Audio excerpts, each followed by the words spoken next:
A woman in a village in Upper Egypt is lighting an oven. It is winter.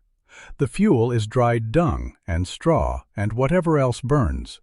And this morning there is something else in the pile. Loose sheets of old brown paper, brittle at the edges, covered in writing nobody in the house can read. She feeds them in. The ink curls before the fiber catches. That is the scene almost every book, documentary, and article about the Nag Hammadi library asks you to picture. A mother burning the oldest Christian manuscripts anybody had seen in 16 centuries because they made good tinder. Here is the problem. Nobody watched her do it. The Nag Hammadi codices are real. 13 leather-bound papyrus books, 52 separate texts, more than 1,000 written pages in Coptic, sitting today in the Coptic Museum in Cairo, where anyone with a reader's card can request them. That part is as solid as archaeology gets. What is not solid is the story of how they came out of the ground. Over the last 15 years, the scholars who work on these books have taken the discovery story apart line by line, and very little of it survived. I want to be careful here, because this is exactly the point where a channel like this one usually starts talking about cover-ups. That is not where this goes. Nobody hid these books from you. The uncomfortable thing is smaller and stranger than a conspiracy, and it sits inside the manuscripts themselves. Stay with me, because by the end of this, you will know which of the 13 books went into that oven and what was written in it. It is the last thing you would expect. Let me start with the object I could not find. I went looking for the jar. Every version of the story has one, a sealed clay jar, a meter tall, standing in the sand at the foot of a cliff. It is the anchor of the whole account, and there is no jar. Nobody photographed it. Nobody kept a sherd of it. No museum has it. And the descriptions of its height and shape shift between one telling and the next. The single most famous container in the history of manuscript discovery exists only in the memory of men interviewed 30 years after the fact. Hold that thought. We will come back to the jar. Let me lay out what is certain first, because the certainty is what makes the rest worth arguing about. Late in 1945, near the town of Nag Hammadi in Upper Egypt, about 500 kilometers south of Cairo, a collection of papyrus codices came into the antiquities market. Within 2 years, pieces of them were in Cairo. In 1946, the Coptic Museum acquired its first codex. In 1948, a young French scholar named Jean Dorès examined them and understood immediately what they were. One codex left Egypt, was bought in Zurich in 1951 for the Carl Gustav Jung Institute, and is still called the Jung Codex. After Jung died in 1961, there was a long ownership fight, and the last of it went back to Cairo only in 1975. Pahor Labib, who ran the Coptic Museum, spent years making sure the rest never left the country. The contents are what turned a local find into a permanent change in the study of early Christianity. The Gospel of Thomas, complete in Coptic, 114 sayings attributed to Jesus, roughly a third of which have no parallel in the New Testament. The Apocryphon of John, which describes the creator of this world as a lesser being who does not know there is anything above him. The Gospel of Philip. The Gospel of Truth, a meditation attributed by some scholars to Valentinus himself, the 2nd century teacher Rome could not decide whether to elect or expel. 3 tracts from the Hermetic corpus, and bafflingly, a mangled chunk of Plato's Republic that whoever translated it clearly did not understand. 52 texts, 1,600 years underground, published in facsimile between 1972 and 1977, in English translation in 1977, edited by James M. Robinson of Claremont, who spent his professional life making sure the world got to read them. Every serious library holds that book. Take one line from it, so the scale is concrete. The Gospel of Thomas, saying 3. If those who lead you say to you, "Look, the kingdom is in the sky, then the birds of the sky will get there before you. No crucifixion in that book, no resurrection, no miracles, no birth story, no Last Supper, 114 sayings and nothing else. A Jesus who does not die on the page, or the text called Thunder, Perfect Mind, which is a female voice speaking in contradictions for 6 pages. I am the honored one and the scorned one. I am the whore and the holy one. Nothing else in early Christian literature sounds remotely like it, and no one has ever satisfactorily explained what it was for. Now understand how long it took to be able to read any of that. The codices came out of the ground in the mid-1940s. A complete English translation of all of them reached the public in 1977. 31 years. Not because anyone forbade it, because access to the photographs was controlled by a small circle of scholars who had the rights and were in no hurry, and because a dissertation on an unpublished Coptic text was a career, and careers are slow. Jean de Res, the young Frenchman who first catalogued them in 1948, understood what he was holding within days. Gilles Quispel, who had pushed the Young Foundation into buying that codex, realized pages of it were missing, flew to Cairo in the spring of 1955, walked into the Coptic Museum, borrowed photographs of leaves nobody had read, and sat up in his hotel that night deciphering them. That is how the second removal happened. The first one was ancient, gradual, and theological. The second was modern, administrative, and entirely accidental, and it kept these texts out of ordinary hands for the length of an adult life. So the material is beyond dispute. Now the story. The account you have heard goes like this. In December 1945, a young Egyptian farmer named Muhammad Ali al-Saman rode out with his brothers and their camels to the base of the Jabal al-Tarif, a cliff honeycombed with pharaonic tombs, to dig sabak, the soft nitrous earth farmers there use as fertilizer. Under a boulder, his mattock struck the jar. He hesitated. There might be a jinn sealed inside. Then he thought there might be gold, and he broke it open, and out came something with no resale value at all. Books. He carried them home and dumped them by the oven. His mother used some for kindling. Weeks later, the story continues, his family avenged his murdered father. They fell on a man named Ahmad Ismail, hacked him apart, tore out his heart, and ate it. With the police searching the house, Muhammad Ali gave the books to a Coptic priest for safekeeping, and from there they moved through a schoolteacher, a one-eyed dealer in Cairo called Bahij Ali, an antiquities dealer named Fokion Tanos, and finally into the state's hands. It is an unforgettable story. Camels, a jinn, a blood feud, a cannibal revenge, a mother's oven. It has been retold in hundreds of books. It has been dramatized. It is, for most people, the whole memory of what Nag Hammadi is. And then follow what happened to the objects, because that part is documented, and it is ugly. For roughly 2 years, the oldest complete copy of the Gospel of Thomas in existence was stock. It moved between a village house, a priest's rooms, a school teacher's luggage, and a dealer's shelf in Cairo, split up along the way because a broken set sells to more buyers than a whole one. Nobody in that chain had any reason to record which leaf came from which book, or to keep the codices together, or to note where in the ground they had lain. Every one of those omissions cost us something permanent. The Egyptian state got most of it back by 1948. One volume had already gone abroad and became the Jung Codex in Zurich. Then, in 1952, the monarchy fell, and the new government nationalized the rest of the collection outright. That is why the books are in Cairo today, and why they stayed together after that point. A revolution did what the scholars could not.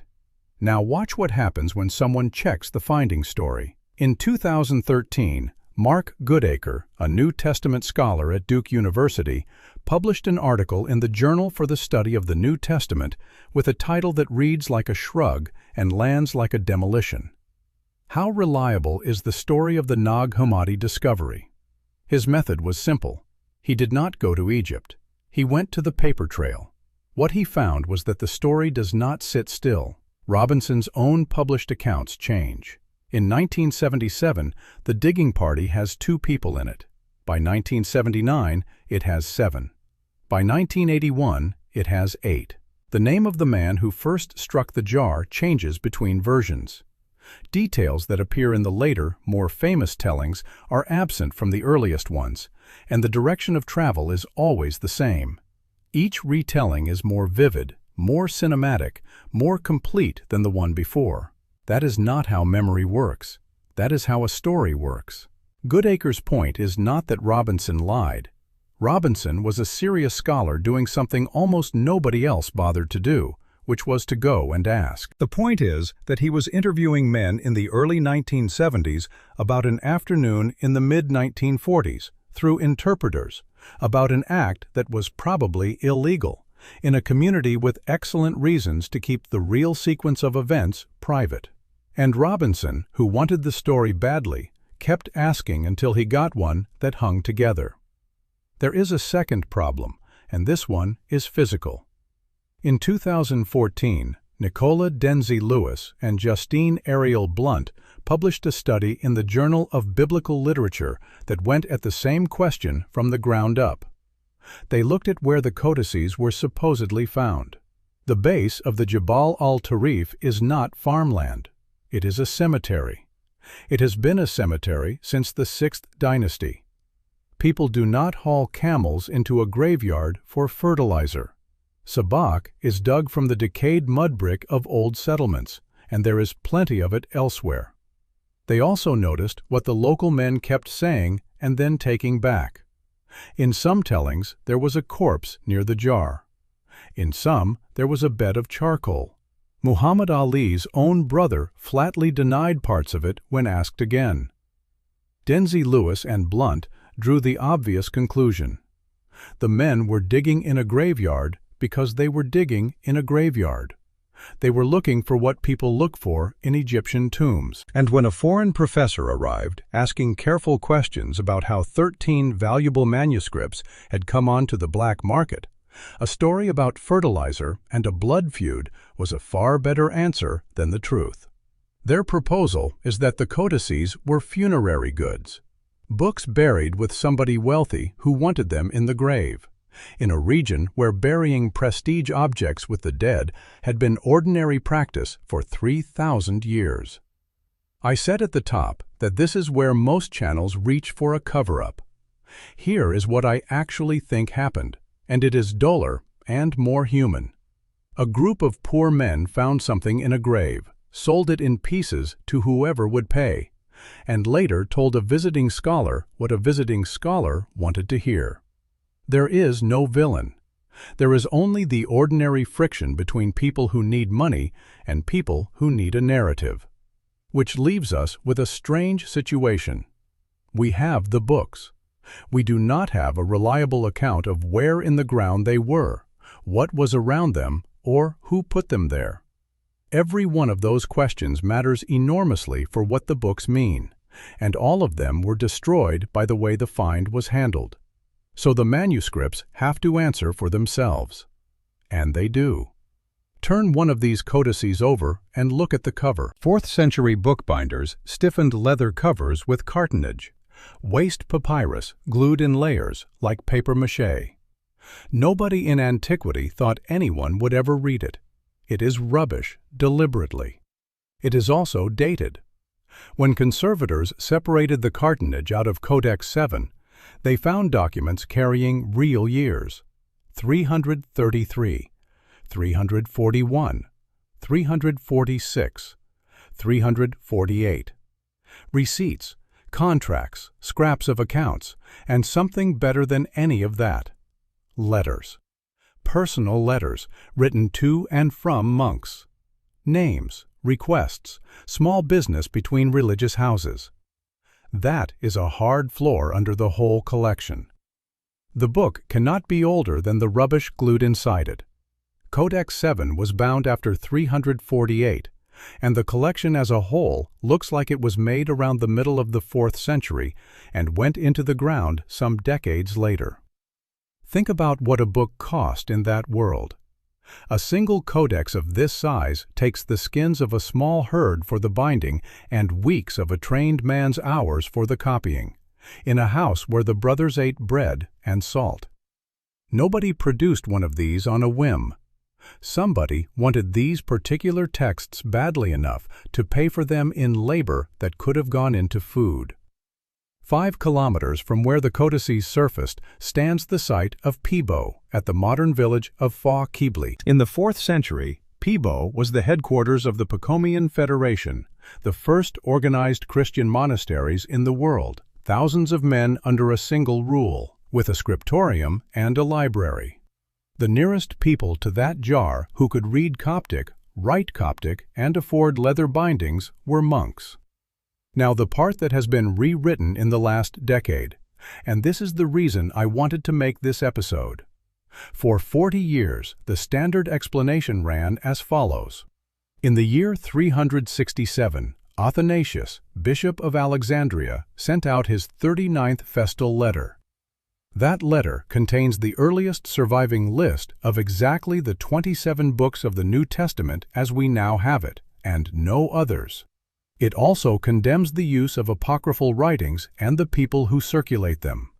Monks in the Pacomian houses, the argument went, received the letter, looked at their shelves, panicked, and hid the illegal books in a jar in the desert to save them. It is a wonderful story. It has a bishop, a deadline, and a hiding place. Every popular account of Nag Hammadi tells it. There is no evidence for it. Not one line in the surviving Pacomian sources describes such a burial. Not one colophon in the codices mentions Athanasius. The connection is entirely an inference from geography and a date, and the date only works because 367 is conveniently after 348. Robinson proposed it as a hypothesis. It hardened into a fact through repetition. In 2010, David Brack published a fragment of the Coptic version of that same festal letter in the Harvard Theological Review, and the Coptic turns out to be sharper than the Greek anyone had been quoting. Athanasius is not writing at abstract heretics in a distant city. He is writing at his own monks and clergy, the ones inside his church, who are reading and copying books he wants out of circulation, and he is annoyed. That single detail changes the temperature of everything. Then in 2015, Hugo Lundhag and Lance Jennett published a book called The Monastic Origins of the Nag Hammadi Codices, and argued the thing that had been sitting in front of everyone. The monks did not hide these books from themselves. The monks made them. They copied them, corrected them, bound them, wrote pious notes in the margins asking the reader to pray for them, and read them alongside the Gospels as edifying material, in an environment where the line between Scripture and useful spiritual reading was still being drawn. Read the Colophons. One scribe writes that he has copied this text and asks the brothers to remember him. That is a monastery's handwriting. That is a man who thinks he is doing something good. Sit with that for a second, because it is the real reversal of this episode. The Gospel of Thomas, the Apocryphon of John, the Gospel of Philip. These were not smuggled contraband in a heretic's cellar. They were sitting on the shelf of an ordinary Egyptian monastery, next to the books that became your Bible, copied by the same hands. And if that is true, then the burial of the codices stops being a rescue and becomes something more ordinary and more sad. Books get buried with their owner. Books get discarded when the community's reading changes. Books get put in the ground for the same reasons any old library shrinks. Someone decided these were no longer what the house read. There is a further problem with the way this collection gets described, and it goes to the word everyone uses for it. You will have heard these called the Gnostic Gospels. That label was fixed in the public mind by a bestseller in 1979, and it has been doing quiet damage ever since. In 1996, Michael Williams published a book arguing that Gnosticism is a category modern scholars invented by taking the polemics of second-century heresy hunters at face value and turning a stack of insults into a religion.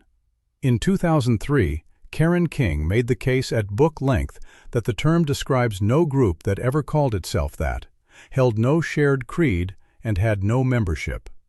Look at what actually sat in the jar. A sayings gospel with no cosmology in it at all. A hermetic prayer that is not Christian in any sense. A garbled Plato. A book of moral maxims that Origen liked. Treatises that contradict each other on the nature of the Creator. This is a shelf with a shelf's untidiness. Calling it a movement is a filing decision made in the 20th century, and it has shaped what people expect to find in these pages before they open them.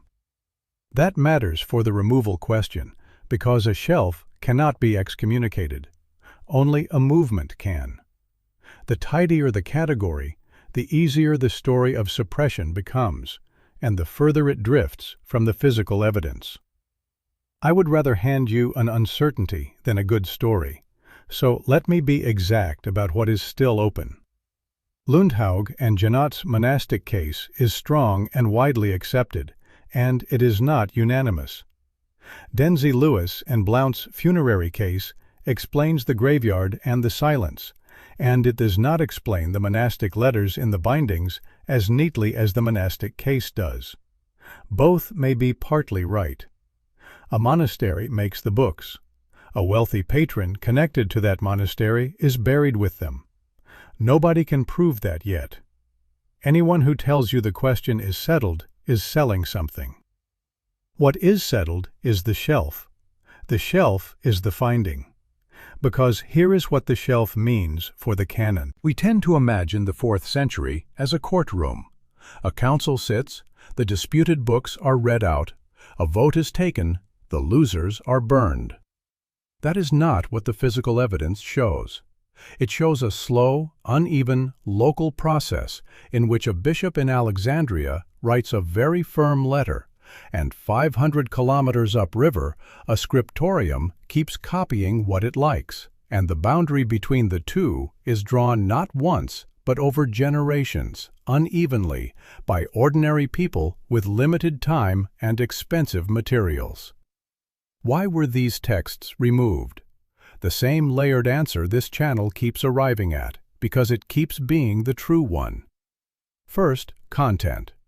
The Apocryphon of John teaches that the God who made the material world is a blind lesser power called Yaldabaoth, who says, "I am God and there is no other," because he genuinely does not know any better. You cannot hold that and hold the Hebrew Scriptures at the same time. Something has to give. Second, authority. A church organizing itself across an empire needs a fixed list. A fixed list makes bishops arbiters. An open list makes every charismatic teacher with a manuscript an arbiter. Third, language and money. Copying a codex was an enormous investment of skin, papyrus, ink, and skilled hours. Every generation, someone in the scriptorium decides what gets recopied.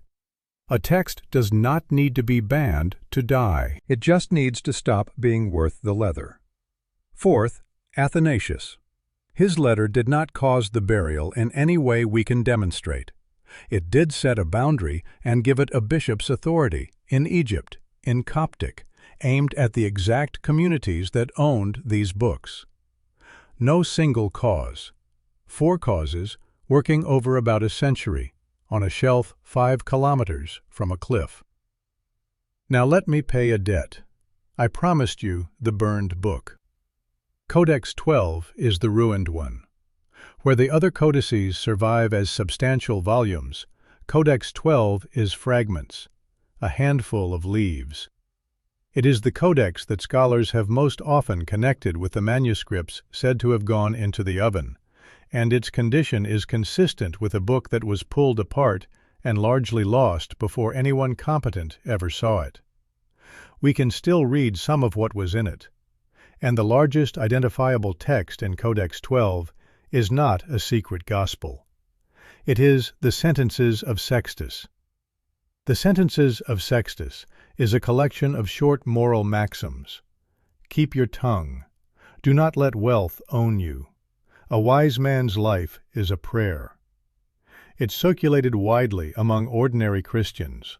Origen quoted it approvingly in the 3rd century.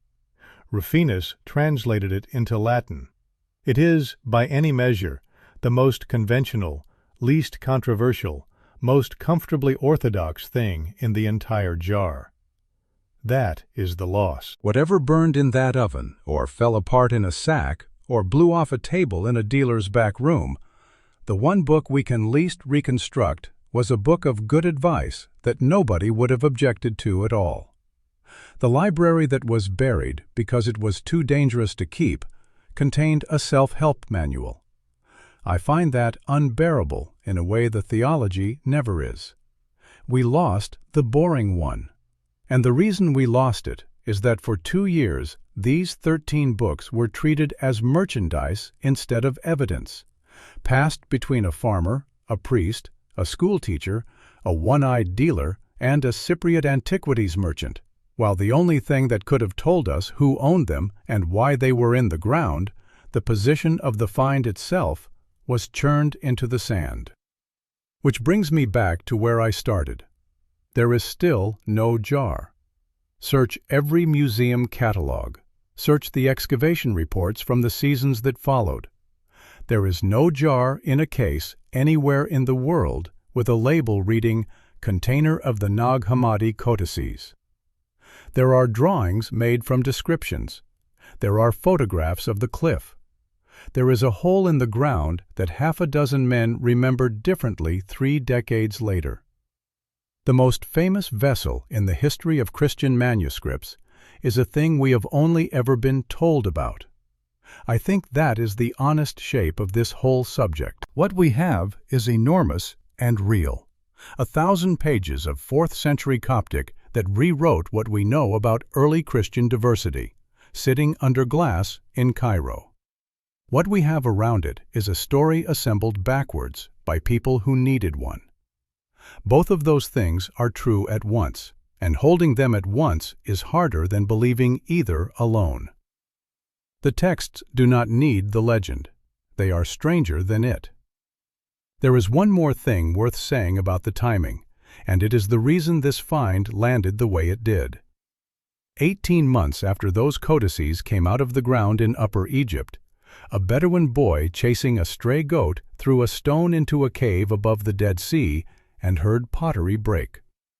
2 finds, 2 years apart, 1,000 kilometers apart, each of them a library nobody knew existed. The generation of scholars who had to absorb both at once never fully recovered. Everything anyone thought they knew about the shape of ancient Judaism and the shape of early Christianity was being rewritten from 2 directions simultaneously, by farmers and shepherds, with no archaeologist present at either. And in the second of those 2 libraries, in a cave by the Dead Sea, in Aramaic, on fragments so small that it took 30 years to work out what they were, somebody found the giants. Not the giants of Genesis 6 in their single sentence. Giants with names. Giants with brothers. Giants who lay down at night and had dreams so bad they had to send a messenger across the world to find the one man who could tell them what the dreams meant. They already knew the answer. That is the part that has stayed with me. That is where we go next.